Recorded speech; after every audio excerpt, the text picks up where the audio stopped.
Hi everyone. आज हम बात करेंगे जो तीसरा यूनिट है आपका एजेंसीज ऑफ एजुकेशन में, school as an agency of education. ठीक है, तो इससे पहले हमने फैमिली के बारे में बात की थी, आज हम स्कूल के बारे में बात करेंगे। देखो, school is an important formal agency of education. It develops all round personality of children and makes them capable of adjusting themselves to the changing scenario of the society. देखो, जो स्कूल है ना, ये एक बहुत important formal agency of education है। ठीक है, जो फॉर्मल इनफॉर्मल मैंने पहले ही यूनिट में आपको, जो दूसरा यूनिट था उसमें मैंने आपको डिफाइन कर दिया था वो क्या होता है। ठीक है, तो जो आपका स्कूल है ये एक बहुत important formal agency of education है। ये क्या करता है, ये इट डेवलप्स ऑल राउंड, ये मतलब जो बच्चे की पर्सनैलिटी होती है ना, उसका जो ऑल राउंड डेवलपमेंट होता है वो करने में हेल्प कराता है। ठीक है, और जो बच्चे की पर्सनैलिटी होती है बदलते वक्त, बदलती सोसाइटी के साथ साथ वो भी किस तरीके से बदलेगी, वो भी उसमें भी स्कूल हेल्प करता है। School is the place where the children get enough opportunities to adjust themselves to various situations and learn many things।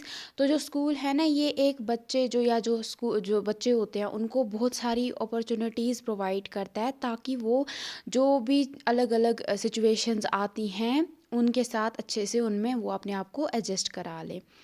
और स्कूल में बच्चे बहुत सारी नई नई चीज़ें सीखते हैं। After home and family, school is the second important place where the children acquire different learning experiences and modify their behaviour. तो फैमिली और घर के बाद जो दूसरे नंबर पे जो आता है, जहाँ पे बच्चे अलग अलग जो लर्निंग एक्सपीरियंसेस को गेन करते हैं और अपने बिहेवियर को बदलते हैं, मॉडिफाई करते हैं और अच्छा करते हैं, वो क्या है, वो स्कूल है। अब हम स्कूल के इंट्रोडक्शन के बारे में देखेंगे। The word school has been derived from the Greek word school which means laser.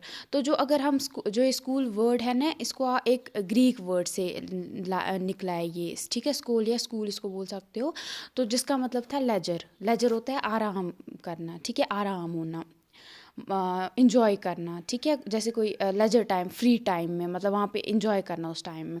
In ancient times India had the gurukul system of education where students were accepted as shishyas and stayed with the guru in ashrams gurukuls. देखो, पुराने time में क्या होता था, India की अगर ancient history आप खोल के देखते हो तो आपको ये पता चलता है पुराने ज़माने में इंडिया में गुरुकुल सिस्टम होता था, जहाँ पे क्या होता था, जो गुरुज होते थे वो आश्रम्स में रहते थे और वहाँ पे वो बच्चों को एज ए शिष्य एक्सेप्ट करते थे। ठीक है, वो शिष्य रहते थे। सॉरी अगर मैं हिंदी गलत बोल रही हूँ, तो ये शिष्य की तरह वो वहाँ पे रहते थे। ठीक है,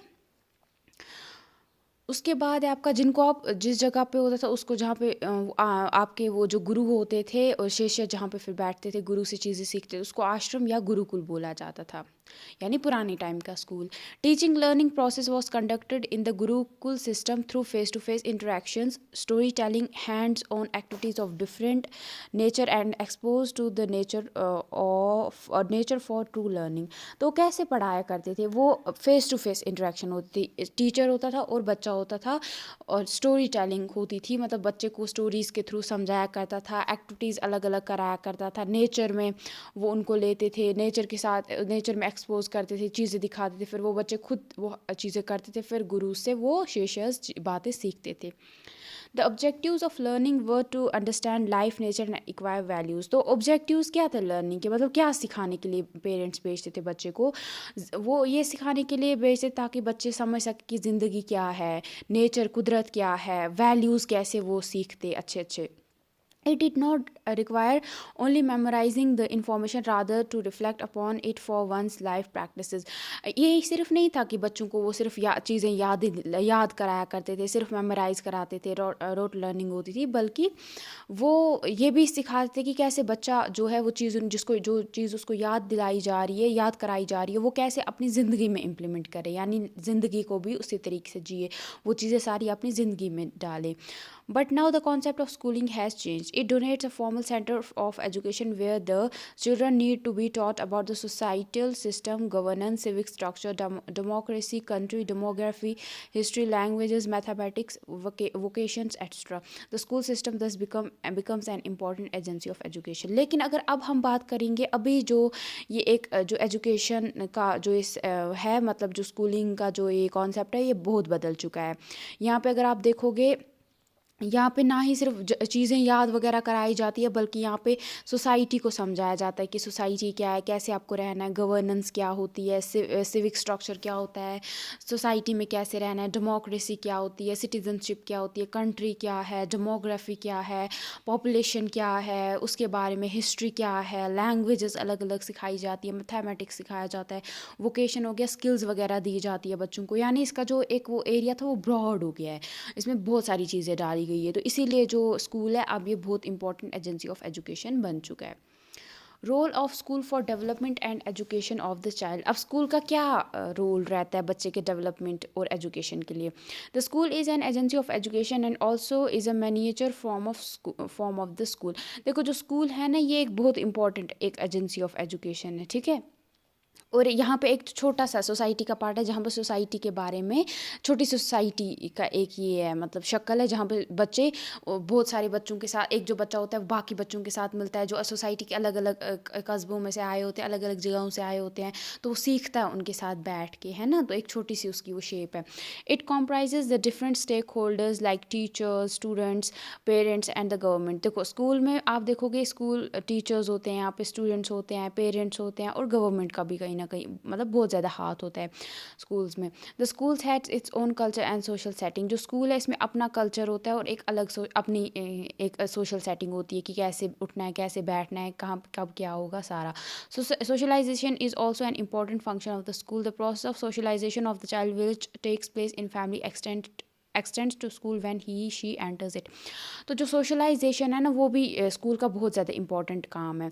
यानी जैसे ही बच्चा एक स्कूल में जाएगा तो फिर स्कूल अपने हिसाब से बच्चे को ये दिखाता है, फैमिली में जितना सोशलाइजेशन सिखाया था उसके बाद अब बाकी स्कूल पे आ जाता है कि वो कैसे बच्चे को सिखाएगा। सोशलाइजेशन हो गया कि कैसे आप बच्चा जो है अब सोसाइटी में निकला है, सोसाइटी में वो कैसे रहेगा, किसके साथ कैसे उठेगा, बैठेगा, बात करेगा, कैसे क्या वैल्यूज़ हैं, वो सारा सीखना, किसके साथ कैसे बात करनी है, तो वो सारा इसमें आ जाता है।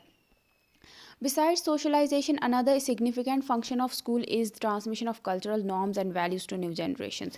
एक तो सोशलाइजेशन स्कूल का इम्पॉर्टेंट काम है ही है, इसके साथ साथ जो हमारे कल्चरल नॉर्म्स है, मतलब हमारे जो वैल्यू सिस्टम है, हमारे जो हमारा जो रहन सहन का तरीका है, हमारे जो कल्चर है, हमारे हकूक़ हैं, प्रिंसिपल्स हैं, या मतलब जिस तरीके से आप रहते हो, जो ये सारा जो नई जनरेशन्स है उन तक कैसे पहुंचाएंगे, वो भी स्कूल का काम होता है, स्कूल पहुंचाता है।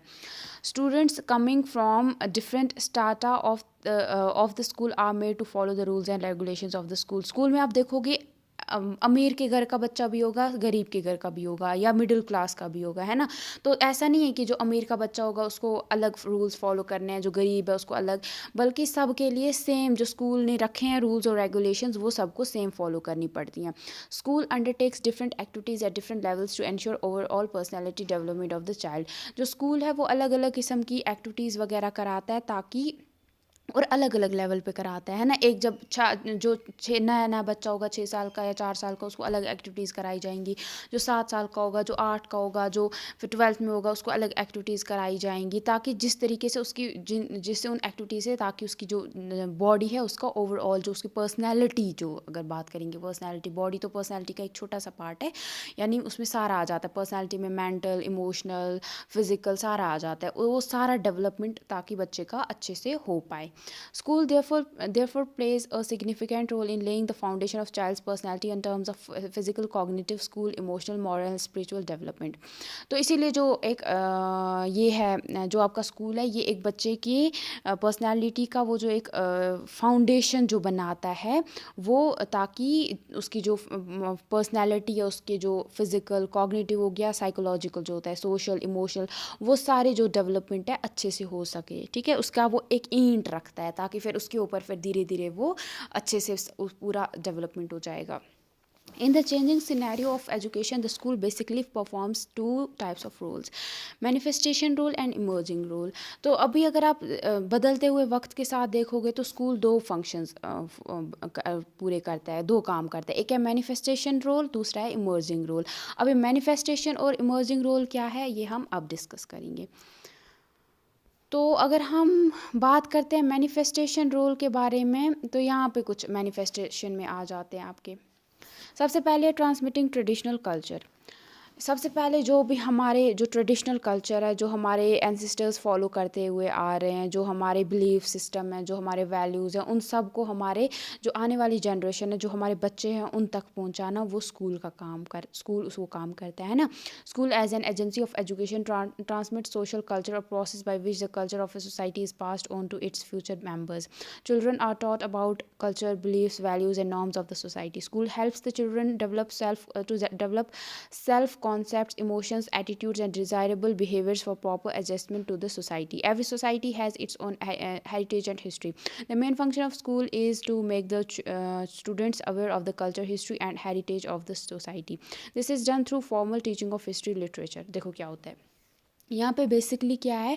स्कूल एक एजेंसी ऑफ एजुकेशन है जो कि जो सोशल कल्चर है, हमारे सोसाइटी का एक जो कल्चर होता है वो अच्छे से बच्चे तक पहुँच सके, वो सबसे मेन इसका काम होता है ना। बच्चों को कैसे कराता है, बच्चों को ये जो सोसाइटी का कल्चर है, उनका जो बिलीफ सिस्टम है, जिन चीज़ में वो वैल्यूज़ में बिलीव करते हैं, जो नॉर्म्स हैं, जिस तरीके से वो उठते हैं बैठते हैं, जो जिन चीज़ों को फॉलो करते हैं, जो उनका रीत रवाज, जिसको रीति रिवाज बोलते हैं ना, रीत रवाज, वो सारा बच्चे तक पहुंचाना, वो सारा स्कूल का काम करता है। स्कूल वो सारी चीज़ें उसको बच्चे को सिखाता है। देखो क्या होता है, अगर हम बच्चों को ये सारी चीज़ें नहीं सिखाएंगे, हम अपना कल्चर बच्चों तक नहीं पहुंचाएंगे, उससे क्या होगा, जो हमारा कल्चर है धीरे धीरे वो ख़त्म हो जाएगा। अगर हम कश्मीर की बात करेंगे, जैसे मैं कश्मीर से हूँ, अगर मैं कश्मीर की बात करती हूँ, जैसे आप देखोगे हमें मतलब हमारे आजकल के जो ज़्यादातर बच्चे हैं उनको जो आपकी है जो कश्मीरी है वो आती ही नहीं है, या जो बाकी कश्मीर में मदर टंग्स हैं, जैसे कि जैसे पहाड़ी लोगों की अगर बात करेंगे तो मतलब आप देखो, या जो गुज्जर लोग होते हैं उनको मतलब उनके जो बच्चे हैं मतलब उनको पूरा ये आता है,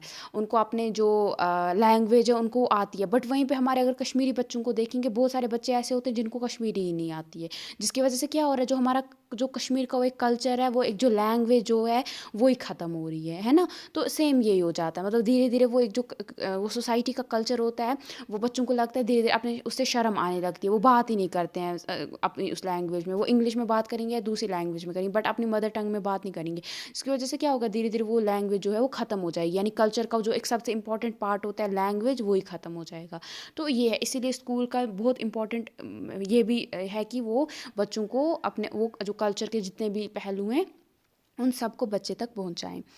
तो जो स्कूल है वो बच्चे को सेल्फ कॉन्सेप्ट्स वगैरह उसके जो हैं डेवलप कराता है, यानी इमोशंस, एटीट्यूड्स, और किस तरीके से उसको बिहेव करना है सोसाइटी में, ताकि वो अच्छे से सोसाइटी के अंदर एडजस्ट कर सके, वो सारा स्कूल सिखाता है।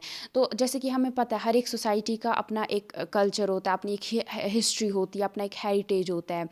तो स्कूल का ये काम है कि वो बच्चों को इस कल्चर, इस हिस्ट्री के बारे में पता करा सके, मतलब उनको बता सके कि हाँ हाँ ये सारी चीज़ें हैं। तो ये सारी चीज़ें कैसे हो सकती है, बच्चे को कैसे पता चलेगा अपनी हिस्ट्री के बारे में, वो पता चलेगा जब वो हिस्ट्री की किताबें पढ़ाई जाएंगी उसको, जब उसको लिटरेचर पढ़ाया जाएगा, उसकी हेल्प से वो क्या करेगा, ये सारी चीज़ें सीख पाएगा। उसके बाद है teaching basic and vocational skills. The school responds to society's need and compels with society demands for preparing trained workers, intellectuals and well-educated citizens. तो जो स्कूल है वो सोसाइटी की जितनी भी नीड्स हैं उनको मानता है और उनको पूरी करने की कोशिश करता है। जैसे कि वो वर्कर्स जो होते हैं उनको पहले से ही ट्रेन कराया जाता है, इंटेलेक्चुअल्स निकाले जाते हैं, अच्छे एजुकेटेड सिटीजन्स वो निकालता है स्कूल्स में से निकले। जितने अच्छे एजुकेटेड होंगे आप, उतने अच्छे आप सिटीजन्स बन पाओगे, है ना। तो ये स्कूल करता है। The school trains the individuals for developing occupational and vocational skills. जो स्कूल है वो बच्चों को या जो इंडिविजुअल्स है उनको इसमें ट्रेन करता है ताकि जितने भी वो ऑक्यूपेशनल और वोकेशनल स्किल्स है वो पूरी कर सके। यानी आजकल जैसे बच्चों को स्कूल्स में अलग अलग चीज़ें सिखाई जाती हैं, अलग अलग कोर्सेज सिखाए जाते हैं जिनसे वो कल को अपनी कमाई कर सकते हैं, है ना। सिर्फ ये नहीं है कि सिर्फ उनको पढ़ाया जाता है, बल्कि उनको स्किल्स सिखाई जाती हैं बहुत सारे स्कूल्स में। तो ये सारी चीज़ें इंपॉर्टेंट है। For accomplishing the job vocational abilities and interest of individuals are identified and are developed. उसके बाद स्कूल क्या करता है, पहले देखता है कि क्या क्या चीज़ें हैं जो बच्चे कहाँ कौन कौन से वोकेशनल जो किन किन चीज़ों में जो बच्चा है वो अच्छा है, बच्चे के इंटरेस्ट क्या हैं, किन चीज़ क्या वो कल को बनना चाहता है, उसी हिसाब से फिर वो सब्जेक्ट्स लेता है, फिर उसको पढ़ाया जाता है, उसके हिसाब से आगे जाके फिर वो कुछ सोसाइटी के लिए कर पाता है। Presently the government of India is focusing more on skill based education starting from school stage. तो आजकल जो अगर गवर्नमेंट ऑफ इंडिया की बात करेंगे हम, वो ज़्यादा से ज़्यादा फोकस किस पे कर रहा है, स्किल बेस्ड एजुकेशन के बारे में पे, यानी ऐसी एजुकेशन जहाँ पे स्किल्स सिखाई जाएंगी बच्चों को, ये नहीं सिर्फ पढ़ाया जाएगा बल्कि उनको कराया जाएगा चीज़ें। Even in the higher education curriculum, as per the choice based credit system, the ability and skill enhancement courses have also been included at the graduation level.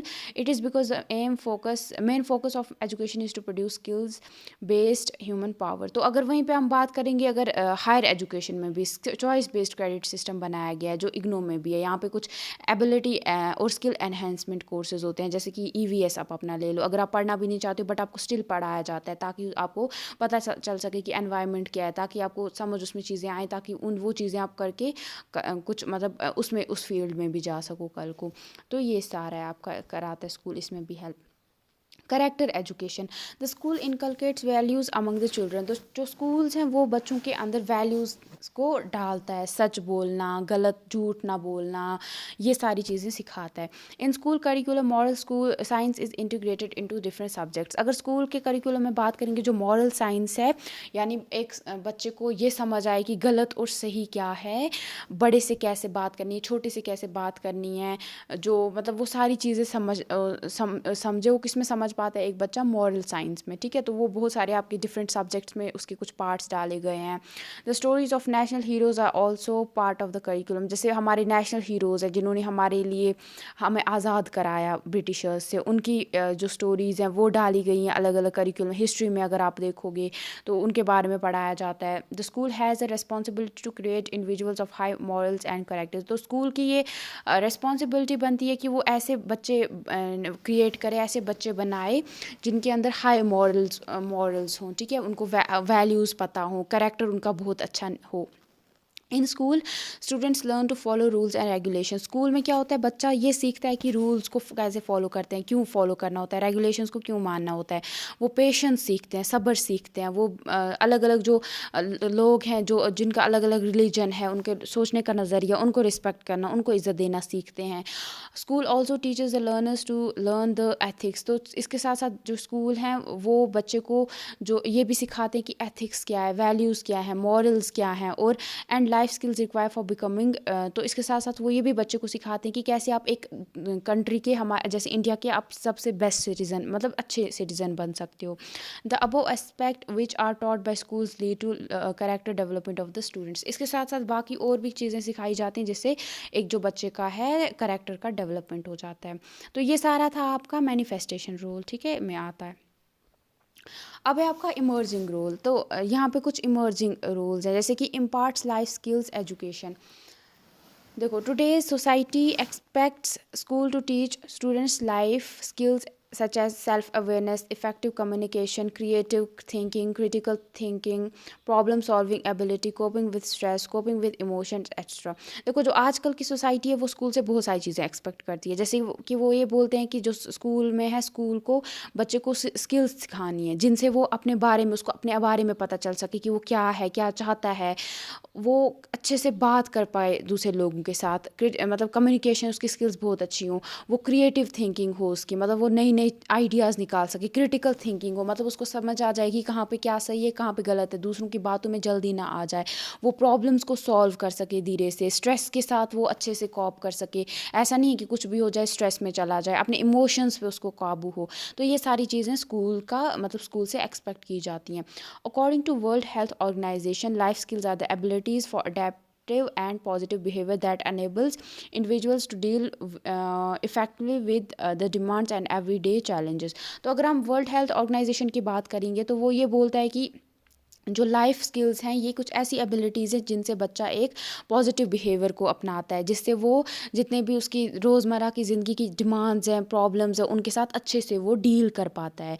WHO has prescribe 10 life skills. तो जो WHO से 10 life skills बताई हैं, जैसे कि self awareness, खुद के बारे में पता होना, एम्पैथी यानी दूसरों की प्रॉब्लम्स को समझना, दूसरे के दुख को समझना, उसको शेयर कर पाना, क्रिटिकल थिंकिंग मतलब चीज़ों को सही गलत के बीच में पता होना, ये मतलब दूसरों की बातों में ना आ जाना, दोनों चीज़ों को, दोनों अगर एक चीज़, एक बंदा एक बात बता रहा है, दूसरा बंदा दूसरी बात बता रहा है, ये नहीं कि एक की बातों में आ जाना, दोनों के आइडियाज़ को लेके उनको मेजर करके फिर समझना, वो क्रिएटिव थिंकिंग, नई नई चीज़ें, आइडियाज़ निकालना, डिसीजन मेकिंग, अच्छे से डिसाइड करना, चीज़ों को डिसीजन लेना, प्रॉब्लम्स को सॉल्व करना, अच्छे से बात कर पाना, इंटरपर्सनल रिलेशनशिप हो गया कि जो आपके आसपास के लोग हैं, जो आपके कलीग्स हैं, उनके साथ आपके अच्छे रिलेशंस रख पाना, स्ट्रेस के साथ अच्छे से रह पाना, और इमोशंस को कंट्रोल में रखना, अपने इमोशंस को कंट्रोल, ये नहीं है कि कुछ हो जाए तो आप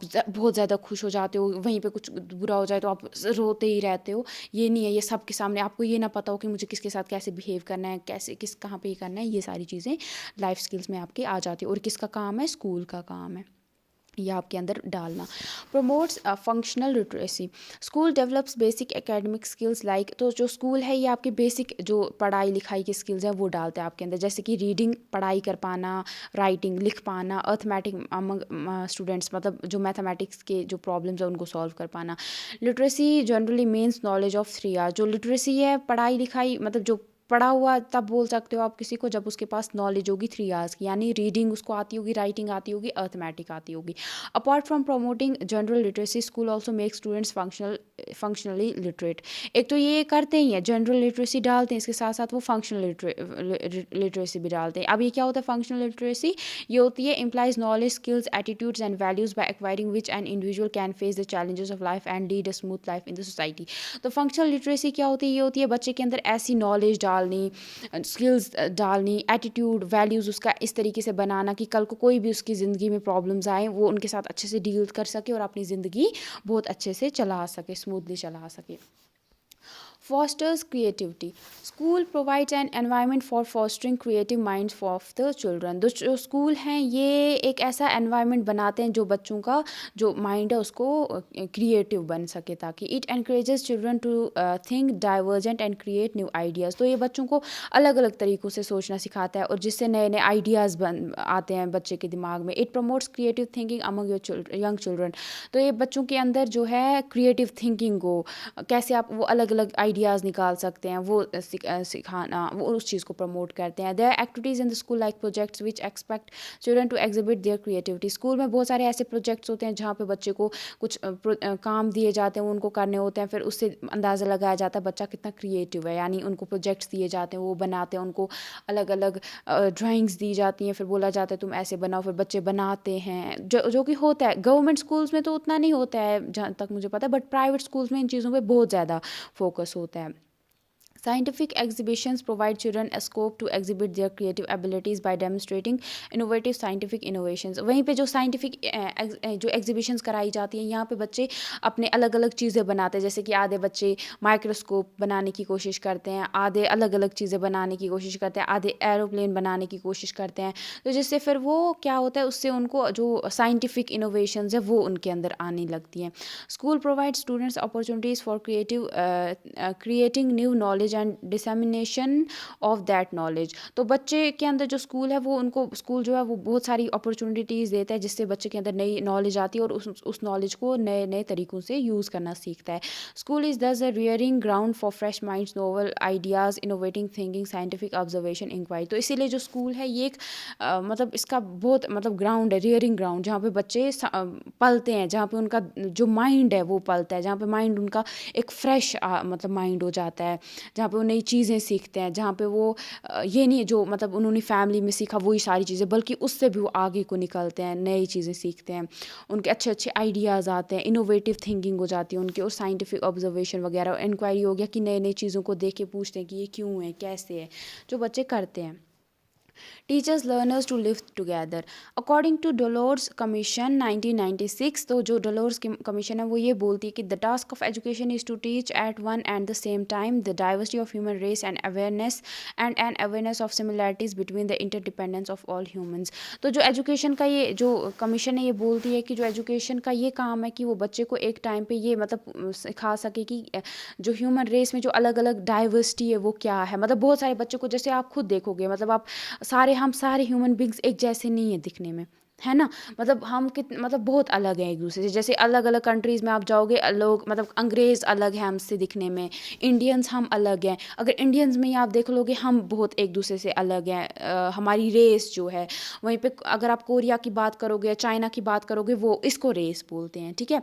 वहीं पे आप अफ्रीका की लोगों की बात करोगे, वो हमसे अलग है, लेकिन फिर भी हम सेम है, क्योंकि हम ह्यूमंस हैं। और हम एक दूसरे ये मतलब एक दिखाना, बच्चों को ये सिखाना है कि मतलब जैसे हमें बहुत सारे बच्चों को पता ही नहीं होता है कि ऐसा भी होता है, तो हम फिर उसको बहुत बुरे तरीके से, कुछ बच्चे उनको, अगर आप खुद से अलग इंसान को देखते हैं तो उसको बुरे तरीके से ट्रीट करने की कोशिश करते हैं, है ना। तो ये सारी चीज़ें बच्चों को सिखाना, उनको बताना कि कैसे हम अलग अलग हैं फिर भी हम एक जैसे, हम कैसे हमारे अंदर सिमिलैरिटीज़ है, और कैसे जितने भी ह्यूमंस हैं वो एक दूसरे के ऊपर डिपेंडेंट है। ये बच्चे को सिखाना, ये भी स्कूल का काम होता है। From the early childhood period, school must therefore take every opportunity to teach these two things. इसीलिए जो बच्चे का जब पहले ही बच्चे को अर्ली चाइल्डहुड टाइम में, जब मतलब जब बच्चा ही होता है, वो उसको स्कूल में डाला जाता है, तब भी से ये चीज़ें उसको सिखानी है। School allows children to explore the culture of their fellow beings. तो स्कूल एक अपॉर्चुनिटी देता है बच्चे को, जहाँ पे वो अपने जो आसपास के लोग हैं उनके बारे में सीख पाए। अगर आप किसी स्कूल में, प्राइवेट स्कूल में अगर आप होंगे, तो आप देखोगे वहाँ पे आपको पंजाबी बच्चा भी होगा, वहाँ पे आपको, अगर डीपीएस की बात ही करते हैं, वहाँ पे आप देखोगे मोस्टली वहाँ पे आपके पंजाबी बच्चे भी होते हैं, हिंदू बच्चे भी होते हैं, आपके सिख बच्चे, पंजाबी सिख ही होते हैं, सॉरी, सारे पंजाबी सिख नहीं होते हैं, सॉरी मैं गलत बोल रही हूँ, सिख बच्चे होते हैं वहाँ पे आपके, ये होते हैं आपके जो जिनका रिलीजन हिंदुइज़्म में जो बिलीव करते हैं, वहीं पे मुस्लिम बच्चे होते हैं, वहीं पे आपके क्रिश्चियन का तो मुझे नहीं पता है, बट हो सकता है हो। तो जिससे क्या होता है, आप एक दूसरे के बारे में सीख पाते हो स्कूल में। ये सारी फैमिली में तो ये चीज़ें नहीं सीख पाओगे ना, तो जब स्कूल में आप जाते हो, फिर आप एक दूसरे के बारे में, फ्रेंडशिप होती है, फिर आप सीख पाते हो, अच्छा ऐसा भी होता है, तो अलग अलग चीज़ें आप सीख पाते हो। तो ये एक होता है। Students are made to respect viewpoints of other ethnic or religious groups and develop an attitude of acceptance of feelings and beliefs of other members in the group. तो जब वो एक दूसरे के साथ बैठते हैं, उठते हैं, खाते हैं, उसके बाद फिर जब वो एक दूसरे के आइडियाज़ को शेयर करते हैं, तो उस टाइम पे उन बच्चों को ये सिखाया जाता है कि कैसे तुम्हें जो दूसरा एथनिक ग्रुप का बंदा है, या जो जहाँ से वो बिलोंग करता है, या जो उसका रिलीजन है, कैसे आप उसको ये दोगे, इज्जत दोगे। ऐसा नहीं कि अगर आपको लगता है कि वो किसी दूसरी गॉड को मानता है, कुछ ऐसा है, तो आप उसको ये करोगे, मतलब डिसरिस्पेक्ट करोगे, उसकी बेइज्जती करोगे, ऐसा आप नहीं कर सकते हो। ये सारी चीज़ें बच्चों को सिखाई जाती है, तो उसको एक्सेप्टेंस के बारे में, जो दूसरों की फीलिंग्स को वो एक्सेप्ट करना सीख पाता है। School promotes religious harmony among the children. तो बच्चे जो है, स्कूल जो है बच्चों के अंदर रिलीजियस हार्मनी जो है, एकता, मज़हब के बेसिस पे जो एकता होती है, उसको डालने की कोशिश करता है। The children learn to coexist with other members of the other groups, it helps them to develop a receptive mind. तो जो बच्चा है वो दूसरों के साथ, दूसरे ग्रुप्स के जो मेंबर्स हैं उनके साथ रहना सीख पाता है, और उसको कैसे वो सबको अपने अपने इस्तकबाल कर सके सब बच्चों को। ऐसा नहीं कि कुछ नए को देखे तो उसको बैडली ट्रीट करे, वो सारा नहीं, उसको बल्कि उससे दूर रहना सिखाया जाता है। यानी उसको बोला जाता है कि तुम गलत चीज़ से दूर रहो, तुम सही चीज़ें में रहो, तुम हर एक को इज़्ज़त दो, रिस्पेक्ट दो, हर एक की फीलिंग्स को समझो।